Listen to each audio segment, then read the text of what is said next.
All right, Hey, we're on. we are live. Hello, everybody. Welcome to the next episode of Winephabet Street. It is so incredible to think that we are at Y of our second season. And this is going to be a great episode because I'm going to bet the majority of people out there have never heard of this grape. And we've got an expert on it all the way from Turkey. We have Andrea Lemieux, who is going to be talking about, if I say it correctly, Yapincak on Winephabet Street, right? Did I say it right? Yes, you did. Very good. All right, Andrea, can you give us a little introduction to you and how you're in Turkey and how you know about this grape?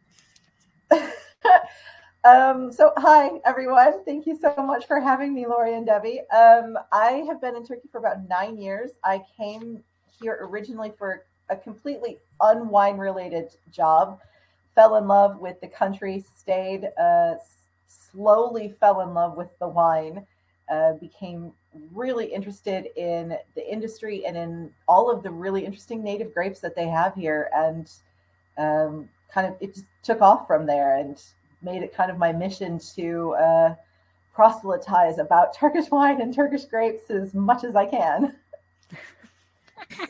Well, I think it's awesome. And I have already learned so much. I know where to go when I have a question about Turkish wine. I know where to go. So welcome to Winephabet Street. I am your co-host, Lori. For those of you who don't know, my husband and I own Dracaena Wines in Paso Robles. We specialize in Cab Franc, which we just found out on Friday that our latest vintage got another gold medal. So we are excited about that. And thank you. And if you can't find me on social media at Dracaena Wines, I am also everywhere as Exploring the Wine Glass. So Deb, how about you? I'm Debbie Giacondo. I'm known as the Hudson Valley Wine Goddess. I'm a certified specialist of wine, a wine location specialist in port and champagne. And I'm also a partner in a restaurant in North Wildwood called Trio North Wildwood, and author of Tapping the Hudson Valley, day trips and weekend itineraries to the Hudson Valley wine region. And I have a funny story, Lori. I'm typing and it's coming up that I'm you. I can see that. I can see that. So put a little Debbie next to it when it's you. I've been saying Debbie next to mine. So if you type, see if you're me. I did type and it comes up as Lori Budd. Really? So, yep, I'm just special. I'm everybody. Hey, it wouldn't be a Winephabet Street unless there was some sort of a technical issue. Yeah, I know. This is kind of trivial. We can deal with this one. Yes. So let's get going.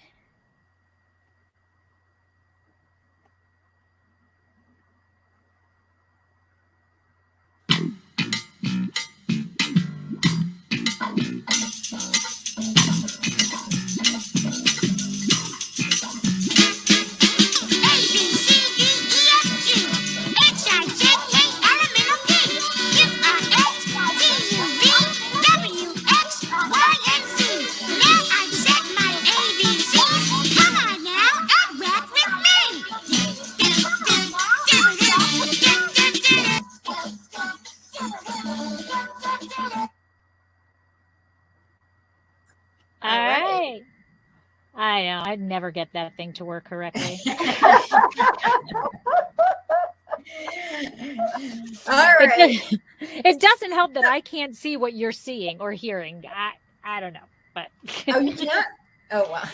Oh wow. I'm still, Andrea, after like a year and a half of doing online wine tastings, still trying to figure out how to smoothly share my screen on Zoom. So I feel you.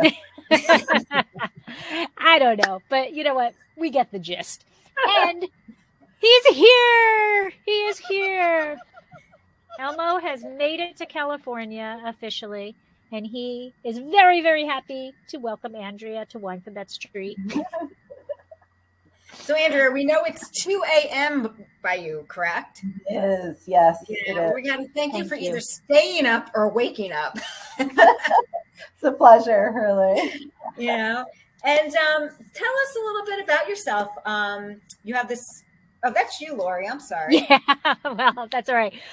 Deb, you're missing the most important thing. We have done our introductions. We have talked to Elmo. Yes. It is time. All right. Maybe that's what I need. A drink. I think I was trying to figure out why I was coming up you. Oh, look at that color. Cheers. Okay, so this is a 2018 Slancha. Slancha. Mine is 18 too. Nice golden yellow. Yes. Ooh, very nice. Very, very nice. All right. Well, we will get into it a little bit later, but I am drinking, thanks to Andrea, I am drinking a Suvla Reserve. Suvla Reserve 2018. And Deb, what do you have? I'm drinking Sevillan. Is that how you say it? I'm not really good on pronunciations. Yep. Yeah. It's really nice. And Andrea, what are you drinking? Or are you drinking? I have both of those open, but I am also drinking Paşeli's Yayaköy Yapincak.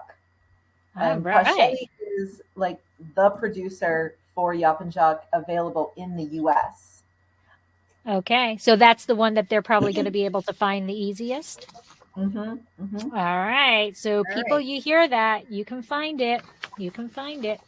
All right, so Andrea, go ahead. Oh, go ahead, Deb. No, I was going to say Turkey. I mean, I've never been to Turkey, but I've been to Chios, Greece, so I've seen Turkey.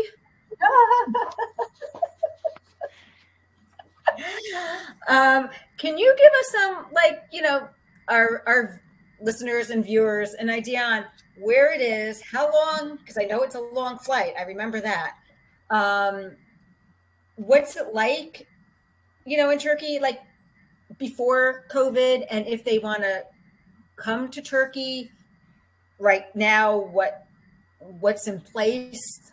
Because, and Turkey, I mean, I believe that's where, a lot of wine originated too. Yeah. So, so Turkey it constantly surprises my mother how big of a country it is when she visits me and she wants to, she's seen something on television or read something. Oh, I want to go there.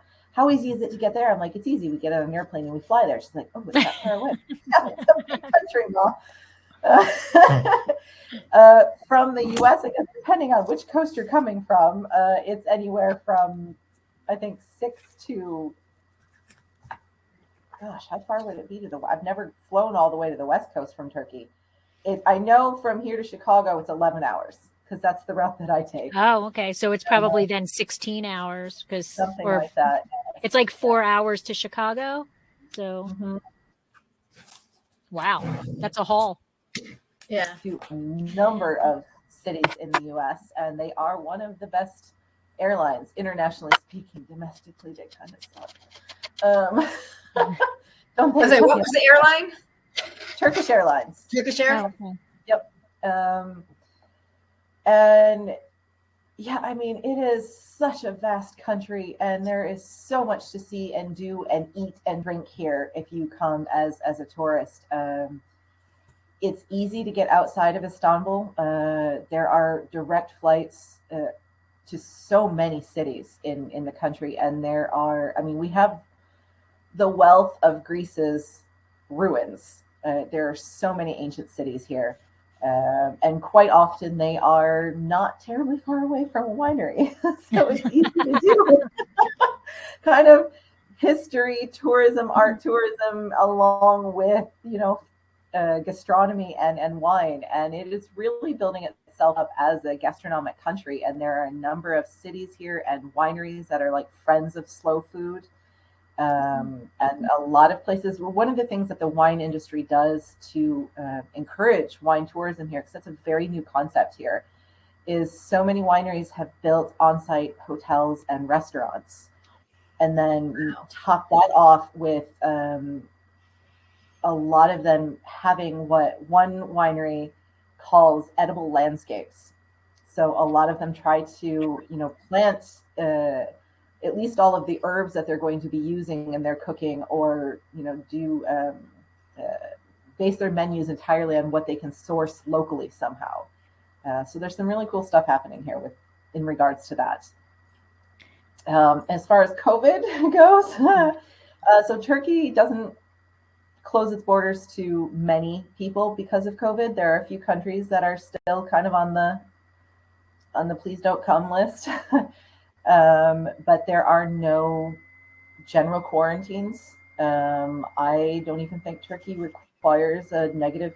I think maybe you have to have either a negative PCR test or vaccination. There's a mask mandate generally, so you're supposed to be wearing them on the street and inside. And some places are better about it than others. But people are usually at least pretty good about it on airplanes, on public transportation, in museums, that kind of a thing. So it's kind of life like normal here, just with a mask. I got to ask, you've been in Turkey for a number of years. Yeah. What do you miss from home, wherever home is in the States? I mostly miss access to things, like access to, any country's wine or, spices from anywhere I want. I miss good Mexican food, Chinese food. I miss that. I miss good Chinese food. Whoa, there's nothing here. Oh, we had some really good places. I'm assuming they still exist. I lived in DC before moving here, and there were some fantastic places in DC for like real Chinese food, not American Chinese food. So I really miss that. Yeah, that's what I miss. And I miss my trip in DC. So, all right. I think I pronounced it correctly. Yapincak? Yep, Yapincak. Okay. Yapincak. Okay. So it's an odd spelling. I'm not going to lie. And I do think that that's something that Americans have an issue with. They stick to grape varieties that they can pronounce and that are easy to see. So can you, I don't know. I've actually seen multiple ways of how to say it. So what is that? Is that always the C is always a J? Is that in Turkish language? Yes. The C is always a J sound, unless the C has that little, I don't know what it's called, the that little thing on the bottom. Yes. And if you see that, then it's a CH sound. Okay. Yep. And then the I is not really an I, right? I mean, the I is not really an I. There is an I with the dot that has a different sound that sounds more like an E. And this I it's even after 9 years, I still have a hard time actually pronouncing this particular vowel correctly. It's like okay. Like, it's Yapincak, or so. Okay. Yeah. You speak fluent Turkish? No, not at all. I speak wine Turkish. That's important. Outside of that particular topic, I have trouble with things. I'm actually taking Tuesday nights. I have a Greek class, and my Greek class is taught in Turkish, and I am learning, I think, more Turkish than I am Greek from this class. Wow. So my mother-in-law is Greek, and I grew up with Greek friends. So the only thing I really know how to do in Greek is swear. Ooh, I'm gonna be writing to you for some of those words.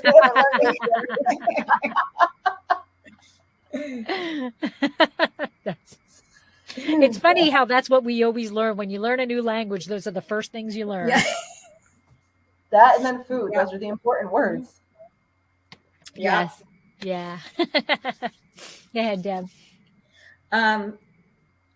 Okay. So tell us a little bit about, let me see if I can pronounce it correctly. Yapincak. Did I do it right? Okay. About the history of the grape, like, the mother, the father of the grape. Good. You start with the hard questions. I don't actually know the parentage of the grapes. I know it's an old variety. It's existed in so Turkey is split into two sections. There's kind of the Thracian European side. And then once you cross the Sea of Marmara and the Bosphorus and everything, then you have Anatolia, which is on the Asian continent. So like Istanbul is the city that famously straddles both of these continents. Yapincak is from the Thracian European side. It's grown in a region called kind of Tekirdağ, which is the larger region, and then you see it in places like Mürefte, Şarköy, Yayaköy. It's like all these like small little villages along the Sea of Marmara. And that's all I know about the history. No, that's fine. So I have. Let me just see. Yeah, there's you sent some files. Yeah. Tell me when you want to use them. Okay. I'm trying to find the other one. So Deb, pull up the map. The map? The Marmara. So the grape itself grows in northwest Turkey and mainly in the Marmara and Asian regions. So can you tell us like about these two regions? And I think we have a map. Debbie's gonna. Yeah, it's going. It's going. Something is new about Webinar Jam tonight, so. And Yapincak. So, yeah. So, can you tell us about like the region and these two regions, like? So this part of Turkey, at least as far as, if not administratively or culturally or anything else, this part of Turkey has what I like to think of as three different wine growing regions. Thrace is kind of at the top along the border with Bulgaria and Greece, and that's not the part that we're talking about as far as this grape goes. The Marmara region is kind of the chunk in the middle between Thrace and where we, if the map comes up, where we see the. Yeah, I don't think it's coming up. Yeah. And I'm in a loop, Deb, so just try to cancel it on your end. Yeah. No. So it's kind of like this middle part between really the mainland and where the peninsula comes off, the Gallipoli Peninsula. And this part of the country has a lot of influence, both from the Sea of Marmara and from a bunch of these small bays that come around, and then a little bit from the Aegean coming in on the other side. So it tends to be warmer and more humid than the rest of Thrace, and that seems to be where this grape thrives the best. These are usually pretty old vines that we're talking about. I mean, not like the centennial vines in South Africa or anything like that, but 30-plus-year-old vines. And as far as I'm aware, the majority of them, if not all of the vineyards, are grown in like the bush goblet style. Okay. Wow. It gets very windy there. It is very windy in that part of Turkey. And in fact, along the Sea of Marmara and in parts of the kind of where it meets the Aegean, I think they are pretty well known for having like kite surfing festivals every year. That's cool. Yeah. So very windy. So growing in that goblet style really helps protect the grapes. But it's goblet bush. It's a bush. It's not like Asiatica, right? No. We don't have those here. It would be cool if we did, but we don't. It's the goblet bush, and it's a fairly thin skin grape. So also growing in that way helps protect them more from the sun. And while it tends to be a kind of pale yellowish green color, it will develop like little brown freckles. Yay! And so you'll find that some wineries use kind of it's not like it's not an alternate name for the grape. It's kind of a nickname. I like to think of it as for the grape. So like Lori, your bottle, it doesn't just say Yapincak. No, it does not. Kanalı Yapincak. Yes. And Kanalı is the Turkish word for henad.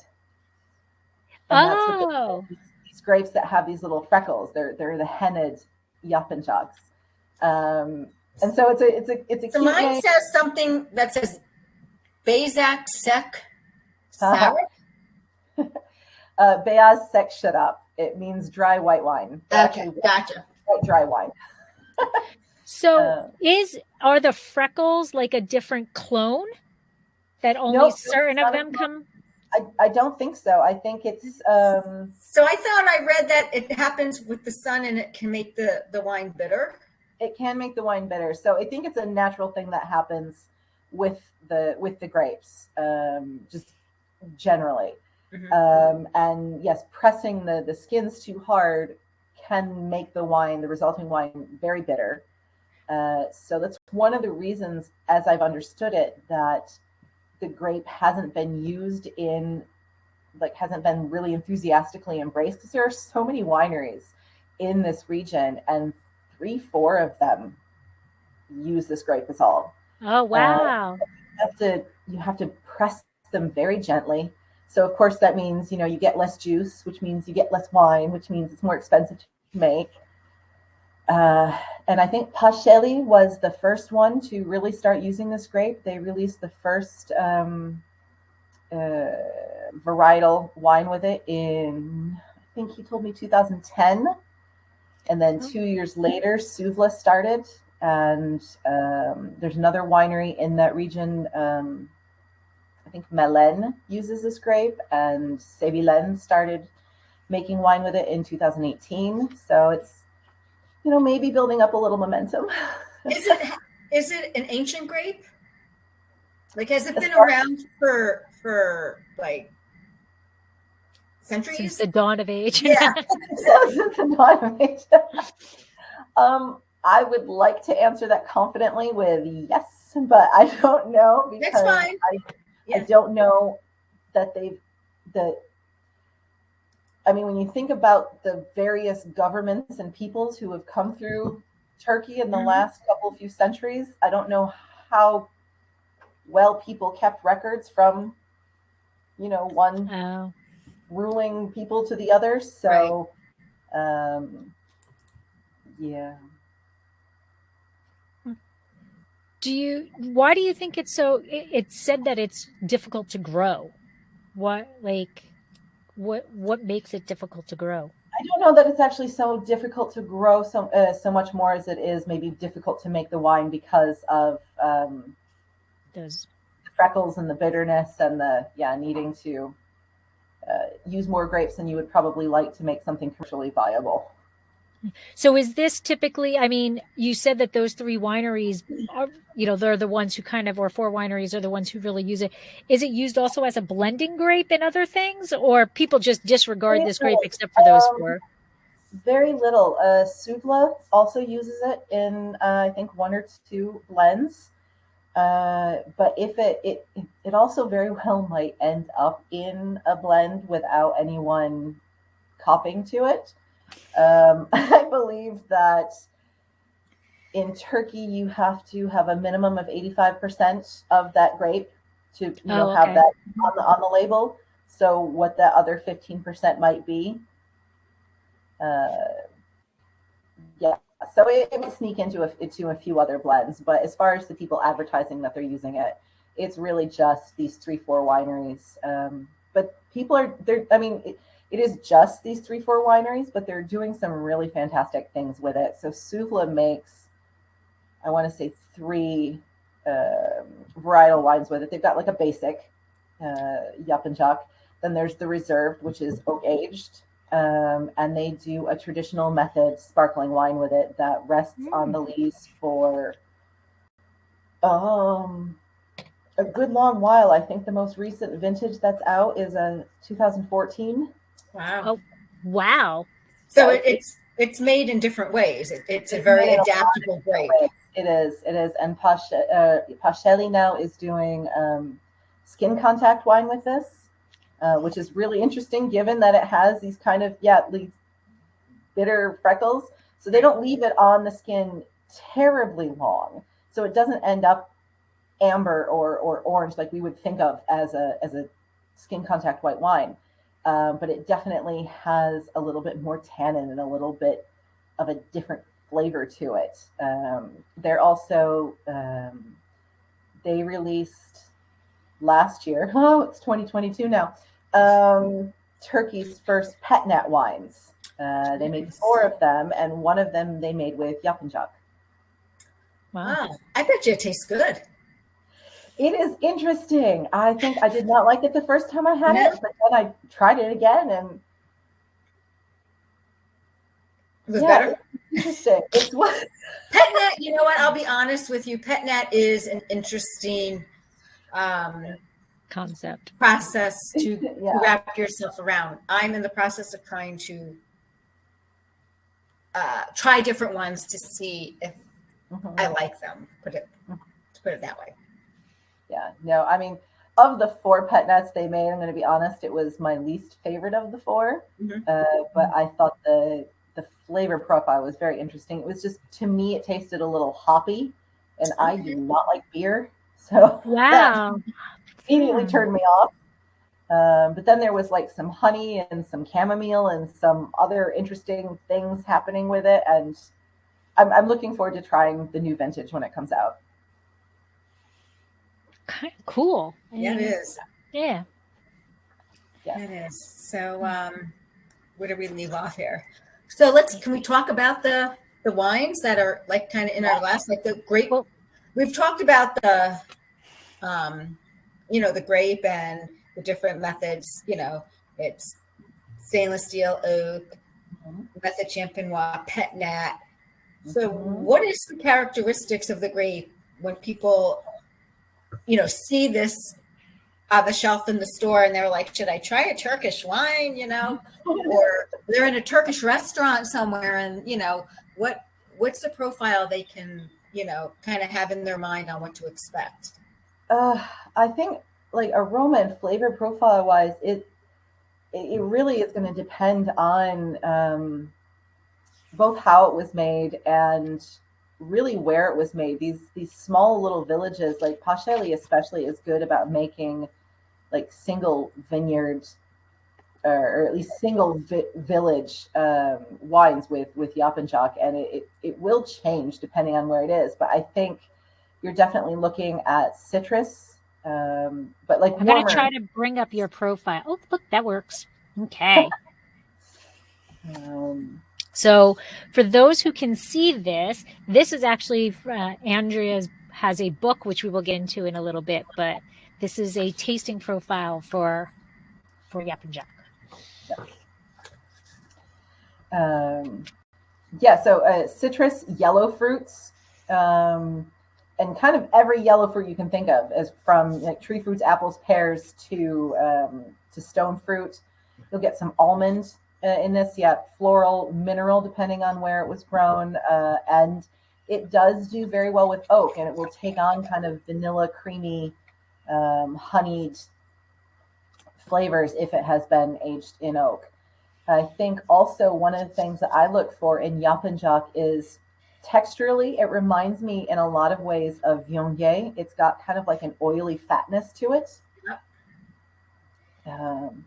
Which I think especially the Sévillane really illustrates. And it ages well. I mean, this is the Sévillane is a 2018, not oak aged. I mean, this is just steel, made in a very simple but thoughtful manner. Their winemaker is brilliant woman, and I mean, it's still going. And it's one of my favorite wines, actually. I would not say that it's bitter. I don't get a bitterness out of it. I can see. I don't either. I can see a Viognier comparison. I can kind of see that. But it's, to mine, the Souvla, it's almost more Roussanne. to me. So yours is more full-bodied. Yeah. Mine's more medium. It's I still kind of would classify it as medium, but maybe give it that little, that little extra plus thing that we all hate so much. Medium plus in the body. But it's got like the nose, I don't know, the nose reminds me somewhat of Roussan. Maybe, not that this is the first time I'm smelling this. So I think that if I was blind tasting, Yapincak would not come to my mind. Yeah, I have a little minerality on mine, on my nose. It's not quite. I would be baffled. I would say Roussan, but it's not a true Roussan. You know what I'm saying? But. Mm-hmm. Well, and I think it makes sense that yours would be a little bit fuller bodied. I mean, both because it had some of that oak aging, but also the Suvla wine, the vineyards are in Gelibolu, which is on the Gallipoli Peninsula. So it's going to be a bit warmer there. They also have like I think, what did she tell me? Sandy clay soils. Okay. It's warmer, and they're on the peninsula, which means that they've got the Aegean coming on them from this side, and the Sea of Marmara coming from them on this side. But the Sévillane vineyards are a little bit closer to. They're along the water, but they're on the mainland, so they're not getting. If anything, they're getting a little bit of the continental influence from the Thracian side of the country, as opposed to both of the waters. It's more acidic than a Roussan. Now that I'm tasting it more, I'm like, maybe I need to backtrack off of that Roussan. But that was my first thought. If I had to blind nose it, I would almost say medium for medium minus acidity. It's not bouncing with acidity or anything. It's not. It's a hard grape to pin down. For that very reason. And I mean, I know it might also have to do with, and this was a question I forgot to ask the winemakers when they did their harvests. Okay. So what, can you elaborate on why you would ask that question? Well, especially since they are coming from two different parts. I mean, nearby, like an hour drive from each other, but far enough away and with enough different climatic influences. Depending on when they did their harvests, they might, like the Sévillane Yapincak might have been left a little bit longer and lost a little bit more of that acidity to the sugars as it ripened a little bit more. It's also a significantly darker color than any other of the Yapincaks that we have. Okay. Whereas the Suvla, because it's also got these breezes working for it, and because I know that they do pick to make sparkling wine, traditional method sparkling wine, they might do an earlier harvest. Let me see. I don't know if I'm getting now that it's warming up a bit, almost like a baking spice type.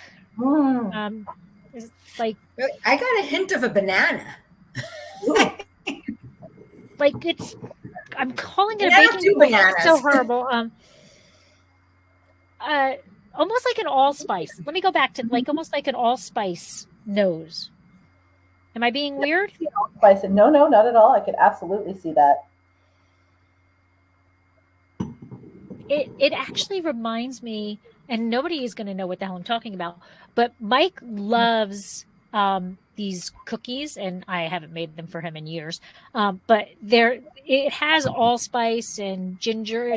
I think it's an allspice cookie. I don't know, but he loves them, and it kind of reminds me of that. It's a little, which I guess I wouldn't expect that in a white, but it's kind of all spicy and maybe now that you say that, that's like all I taste, and I'm reminded that. No, I'm reminded that I love this wine, and I so rarely let myself have it because it's not an inexpensive wine on the Turkish market. Oh, And yeah, so it's not a wine that I would just open any day of the week. it's not a Wednesday night wine. It's not generally, although this would I be almost much get better. there is almost like a I don't want to say it like on the finish now that it's warmed up, as it's dissipating. It's like something from my childhood, and it's like I used to buy it from the Good Humor guy. It was taffy between two pieces of wax paper. Yes, I know what Laffy you're talking Taffy? about.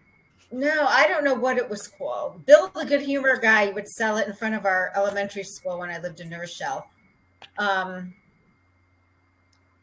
And it was almost like the banana one. It's like a Yeah, like a banana runt. but I don't like banana, but I don't know how to explain it. Yeah, that's a definite. Banana. And I've Andrea, also can got you- this can you- Pasheli, which is a completely different profile. It's like pear blossom, yellow fruits. It's a little mineral. I got some mineral on mine. Yeah. There's some sort of minerality, to it. And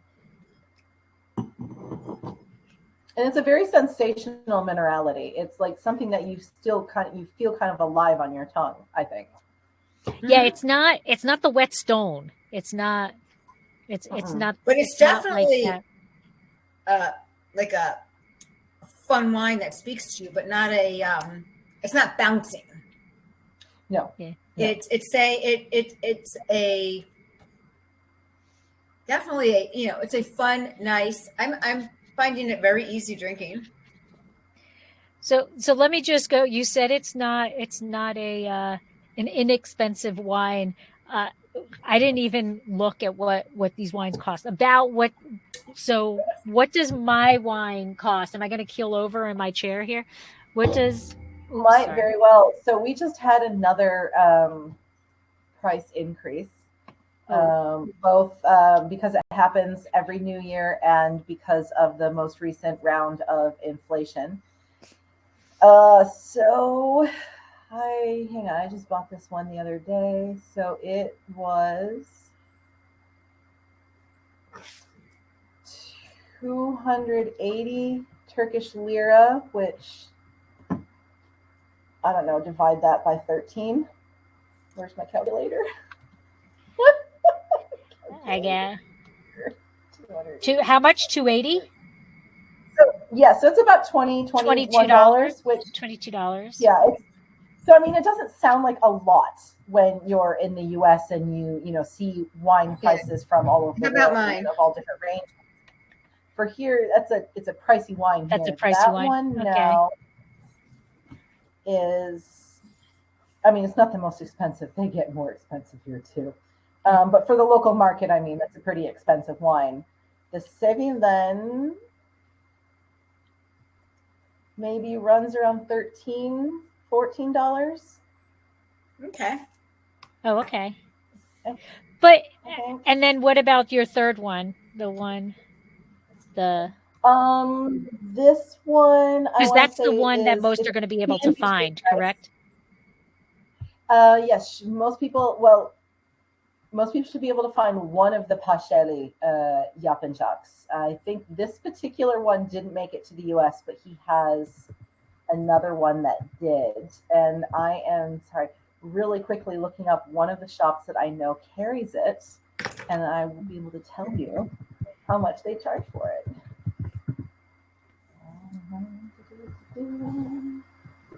So the drinking age in Turkey is definitely 18 years old. Yes, it is. Yes.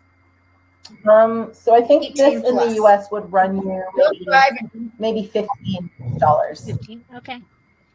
And now, so the one I have is the most expensive. So is this because it's oak? It's got oak on it, and Debbie's and the other one you have is not oak aged. Mine is the Pacelli was aged partially in oak. It sat 5 months on the lees in a combination of steel tank and like 300-liter French oak barrels, but only 5 months. Okay. Whereas yours spent 10 months. Okay, well, it was that also always bumps up the fermented. price. Yep, it was also barrel fermented, which also increases the price. And then, I mean, also, to be fair to Suvla, they have a more basic Yapincak that is much less expensive. Okay. And so this is their higher quality Okay. level wine. So yeah, the price always goes up. So I'm gonna ask you a question, which I blew my mind when you first told me this. Although I don't know why, because there's so many rules for here with TTB and all of that stuff and whatever. But it is actually illegal for the wine to for the wineries to promote themselves on social media. Is that right? Not just on social media. Advertising alcohol is illegal and has been since 2013. So not just the wineries, like, Rocca. This is the country of Rocca. You can't advertise that. You can't advertise beer. None of this. And so by that law, in theory, you are also not supposed to be having websites or social media. And one of the ways that some of the wineries get around this is they have all these things, but they don't show pictures of the wine. And they don't show pictures of a wine label. So that's kind of one of the little loopholes. But I also don't know that this is at the top of anyone's, like, cracking down on anyone who might be skirting this particular regulation. Is not exactly on the top of anyone's priority list right now. But I guess it depends. Depends on how you read the law. So is it kind of equivalent to like a lot of our pre-prohibition laws that just still are on the books, or Deb, we did an episode of Wine Writers Wrap Up that had ridiculous state laws, Exactly. like you can't ride a horse and drink alcohol or whatever, like something like that. Yeah. Do you think that's what it's like? It's just these ancient laws, nobody pays attention to them anymore? Well, I mean, no, I think that this is a serious law that, that they really mean. And there were a number of wineries, when I reached out to them for interviews, who didn't want to talk to me because of this ban on advertising. And a lot of people are very serious about not having websites or any social media presence at all. But I think it's a little bit more like, it's a little bit like the way Turks drive, and all of the road rules and regulations are suggestions. Oh, okay. Or at least that's how it seems to me when I'm on the road, that everything is just a suggestion. You're on like a 4-lane road, and suddenly there are 6 lanes, and you're wondering how that happened, and how is there room for this car next to me? But do you think remind me not to want to drive in Turkey? Do you think that the wineries are afraid? How do I say this? Are afraid if they were to say put the ones that don't have websites up there? I mean, and they're afraid to talk to you because you're going to, be talking about their wine and stuff, that there would be some type of penalty that they would have to pay? That was my impression when I spoke with them. And there are a few wineries who, like I said, are very, very much by the books about this, and they won't do anything that could be construed of as advertising. And a lot of those wineries are the bigger wineries. One of them told me, we've got such a spotlight on us because we are a big winery. We're a well-known name. So we can't afford to, play around with regulations. Whereas others maybe host a website on a server that's based somewhere else, and they get around it that way. And there are, I mean, some of this is because of the exporting that they do. There are a few wineries that have social media that is like it's their German social media or their Dutch social media site. So lots of little loopholes. Michael is asking if you think that regulation is due to Muslim influence. That's a good question. It is entirely possible.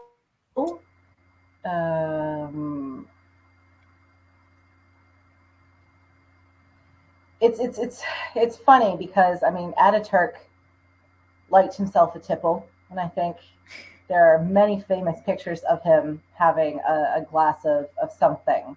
And one of the first modern wineries he started, there was the Ataturk vineyard and like farm center in Ankara, which he started to help, keep the wine industry back to gear after phylloxera came through here. And we do have a more conservative, pro-conservative Muslim government now. So it very well could be that. They certainly like their tax money, though. So they're not shutting it down yet, which is, I think, what we're all thankful for. Like, it blows my mind. Like, how do you, if you are a winery, how do you decide to go into, because we all know wineries are not cheap, right? It costs a lot of money to produce wine and to have a winery. If you can't advertise at all, how do these wineries expect to make money? How, or get customers or whatever? Yeah. It's people here are very, very smart and very entrepreneurial. So I think that's one of the reasons why I mentioned earlier that they're doing to help support enotourism is so many of them have an on-site restaurant and they advertise the restaurant. Can I ask you, are wines available at other restaurants that not necessarily their restaurant? Like, can they sell their wines to other restaurants? Yes, you can do absolutely, all that. Absolutely. Yes. Absolutely. And there are a number of wine events that continue to happen in Turkey. There are two, I mean, the last 2 years aside, there are two that happen in Istanbul. There's a big one in Izmir, which is another one of the big cities. Bursa, which is a really conservative city, from what I understand, has a big wine festival as well. They have a really big gastronomy population there, like people really interested in food and drink in this city. So how they manage to do all of these things despite this ban is one of those things that flummoxes a lot of us. I get it. It's an interesting thing, like Evelyn has put in the chat, not being able to advertise would be tough there, if you were a winemaker. And I think about that. Like, if I couldn't advertise, how is somebody going to find me? How, or promote your product or talk about what you're doing. I mean, that's what it's about. I think that's one of the things where, I've read so much over the last year or so about criticism about wine influencers on social media. And I get where a lot of these articles were coming from, because yes, I hate the people who are just the who I'm talking about, the influencers. The social distortion. Those kind And that Like that's the people who aren't, the people who aren't caring about the wine or the information that they're actually giving. Yes. Right.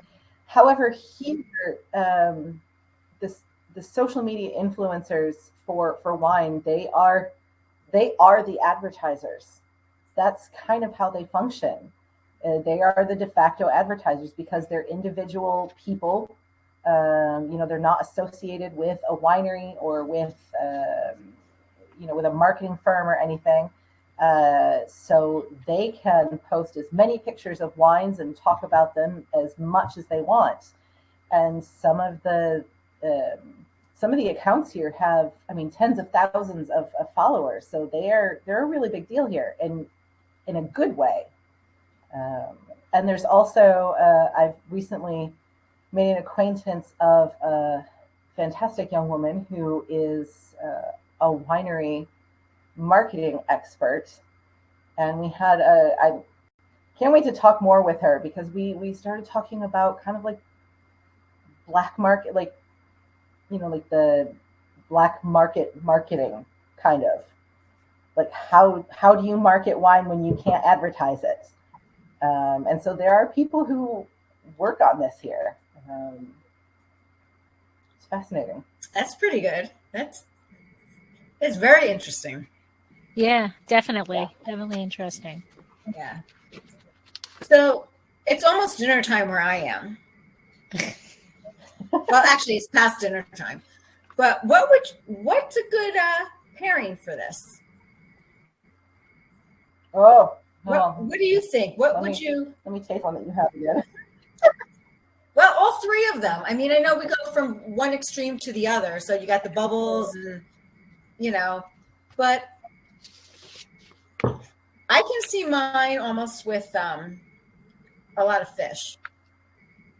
Yes. Like a lot of fish, a lot of seafood, salads. Yeah. These are great wines to take with salads. Mm-hmm. Cold soups, maybe. Mm-hmm. Cold soups. I've also done like some chicken with savory fruit sauces. Okay. With a couple of these, like baked chicken with some quince or some pears or something like that. Quince. That can work very well. And also, if we're talking Turkish food, one of the things I really like these with is the stuffed grape leaves. Nice. Okay. I was thinking falafel.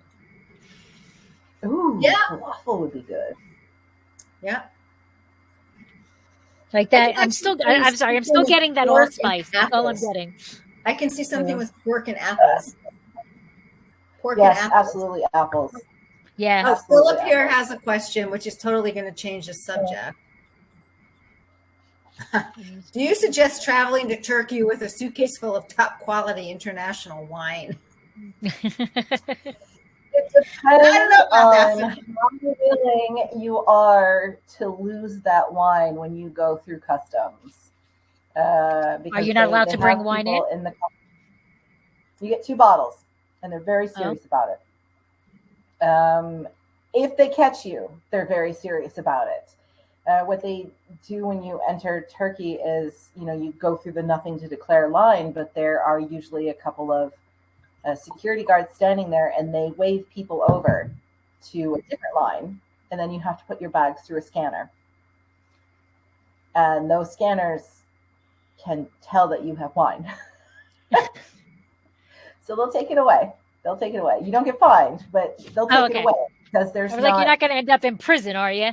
No. But it's also not like the U.S. where you just pay the duty on top of it. They don't have that here. Yeah. So 2 bottles. Ooh. 2 bottles. So Philip, you might want to limit how long you're there. You can only have 2 bottles. Or drink a lot of Turkish wine while you're here. There you go. You know what? When you go to a foreign country, you're supposed to embrace in the food and the wine of that country. So absolutely. Yes, that's what you're there for. If you wanted to drink what you have at home, stay home. That is true, right? You can always drink what you have. Right. So you did say that these wineries, that at least the Passage the one you have that we don't, we can find here in the United States. But but in terms of export, like, do you know how much, like, not necessarily what Turkish production is, but like how much gets exported versus how much stays in Turkey, you know? I don't. It's not a lot. The exports, there are a few bigger target markets for Turkish wine exporting. The UK has a fair amount. Germany, the Netherlands, Australia is a big market. Okay. Hong Kong, but North America doesn't get as much as I would like to see. Which is there. I mean, there are so many reasons for that. But no, unfortunately, I believe that I'm going to say a number and somebody's going to call me on it and say that I'm totally wrong. And I kind of hope they do so that I know the real number. But I would say that less than a quarter gets exported. Oh, wow. Okay. So not a lot at all. That's not a lot. Not a lot. Not a lot. And there are really a few big names doing exports. And why not necessarily the biggest wineries here, just a few names doing it. Some of it is because why do I think it's just a few of it's them? Not exported, that it's not exported. There are a lot of reasons. One is, I mean, I still have a hard time convincing people that Turkey is a winemaking country. So, no one's going to their local shop asking for Turkish wine or deliberately looking for it. So there's not a huge amount of demand outside for Turkish wine. There are also a number of logistic problems for some of the wineries because we have so many wineries that are very small that make less than, I mean, we have a handful that make 5,000 or less bottles, but we have a number that make less than 100,000 bottles. And big importers want that or more. And people are saying, I can't give you that. I don't have that. Or if I have that, that is my entire production. And right. you can't have it all. And then there are some issues with the wineries themselves. We do have some imported wines here. They are massively overpriced and for the most part, not great quality. So just kind of because of the way the market is, Turkish wineries have a monopoly. And so if they're charging, $20 to $30 a bottle here in their monopoly, and an importer says, you can't charge that right. abroad because now you're competing with everyone, then some of the wineries get a little, what do you mean I can't? That's my price. That's, that's what my wine is worth. And then they refuse to sell their wine. So there's not many wines that are available, imported wines, like you don't see any or a lot of California, French, Australian. We see very little American wine. There are one or two German wines floating around. It's been years since I've seen an Austrian wine. We mostly get really, really, really cheap Bordeaux. They love Bordeaux here. Most wineries here make a Bordeaux blend.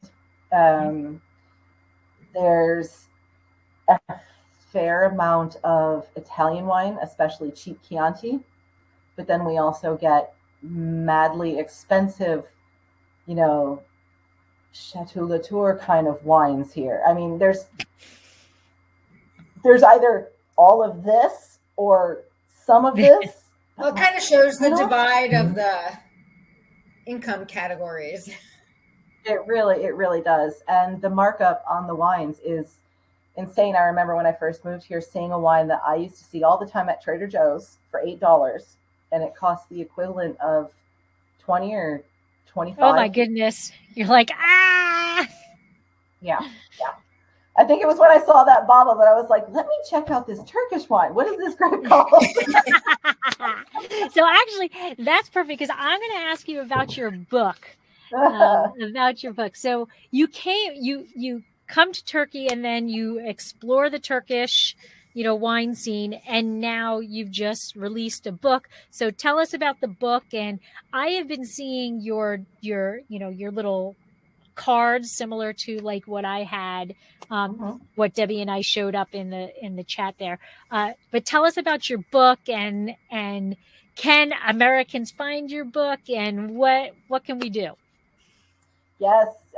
Yes. So, God, I don't even remember how many years ago it was now. 4 or 5 years ago, I came home from a trip somewhere. I'd been to a few wineries. I'd bought their Wines of This Place book, and like, geez, why doesn't Turkey have this? I mean, this is such a tourism country and so much food and wine. And I kind of sat around for about 6 months going, well, surely one of the Turkish wine bloggers is working on this. And nothing and nothing and nothing. So, all right, I'm going to do it. Good for you. And in my absolute utter arrogance, I was like, wine is such an international thing. Surely everyone will speak English and I will have no problems contacting people. That was not true. My research partner and I started keeping track, and I think we did about 3/4 of the interviews in Turkish. Like, oh wow, not a lot of English. So I spent That's 4 when you years. go Google Translate. Yeah. To a degree, yeah, when we wanted to be fast and, we were trying to get through some, if we could get material from people. This is why my wine Turkish is so good, because, you have to go around asking people about their soil types and their vintage variations and all of these weird things. But I spent about 4 years with a research partner and my photographer, whose name is Emma Aslıhan Başar Rose. She's a Canadian Turk. I met her in Turkish class. And then most of the way into kind of writing the book, I met my phenomenal graphic designer who made all of these infographics for me, who designed my whole book, who did the cover. I mean, she's just a brilliant woman. Her name is Başak Gökliç. She designs under the company name Empathia Creative. And yet finally I finally had a book. Spent a few months trying to interest a traditional publisher in it and had no bites. So went the self-publishing route, and right. So did I. Yeah, I'm happy I did it in the end. I'm annoyed with myself that I spent so long trying to get a traditional publisher. You have more control. So much more control. Much more control. And when you want to update it, it's very easy to update. Yep. And yeah, it was absolutely the good way to go. And I think I finally had the physical book in my hand. Gosh, only in like the beginning of December. It hasn't even been that long yet. So yeah, in the US and the UK, Australia, etc., it's available on Amazon. It is possibly available in brick and mortar stores, but since I'm not there, I don't know. I know it's also available on Amazon in Canada, because a few people have sent me pictures. And here in Turkey, it is available in a number of bookstores and wine shops. Yes, we've been seeing that on your social media. Congratulations. That's awesome. That is way awesome. Thank you. It's one of those things that's so, as soon as I got the book in my hands, immediately noticed like 10 things that I missed during my editing, my many, many rounds of editing. I did the same. So, one of the winery owners said the best thing to me, because I was telling him, I was like, oh God, yeah, so many mistakes. He was like, you know what? We make mistakes sometimes with wine too. Like the first couple of years, we mess it up too. And I'm like, thank you. It's the best thing anyone could have said to me. Well, Evelyn in the chat is saying, I love the cover of your book. Glad you committed yourself to getting it done. I have looked into self-publishing the route as well. So. And Evelyn, if you have any questions about the self-publishing route, I know you can reach out to me. You can reach out to Andrea. We'll be able to share it. So, no, Karen, we did. We're getting there. tell us the name of the book so that they can find you on Amazon? It is the Essential Guide to Turkish Wine. This is the cover that Evelyn is so kindly sharing all of the time on the Facebook group, which, well, it's backwards for you guys, but this is it. Yes, fantastic designer. She did such a beautiful job with this. Well, congratulations, because I think it's incredible. And Debbie too, you both have your books published, and that in its own right is an incredible thing.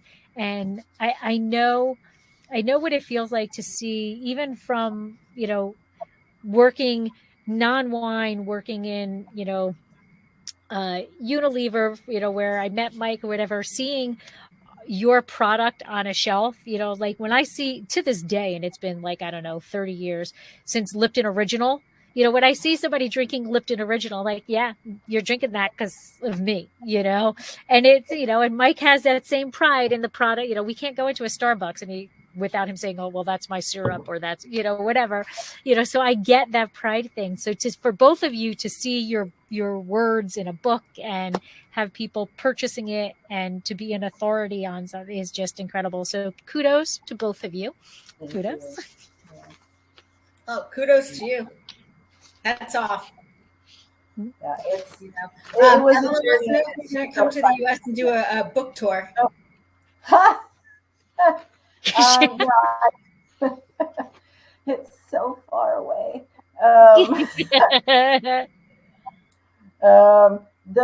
Unfortunately, the likelihood of that is fairly slim. So I am just promoting it online. I think the soonest that I will get back to the U.S. is probably not until next September, October, when I will be visiting my parents, because I've been a bad daughter, and last year was the first time in like 4 or 5 years I've seen them.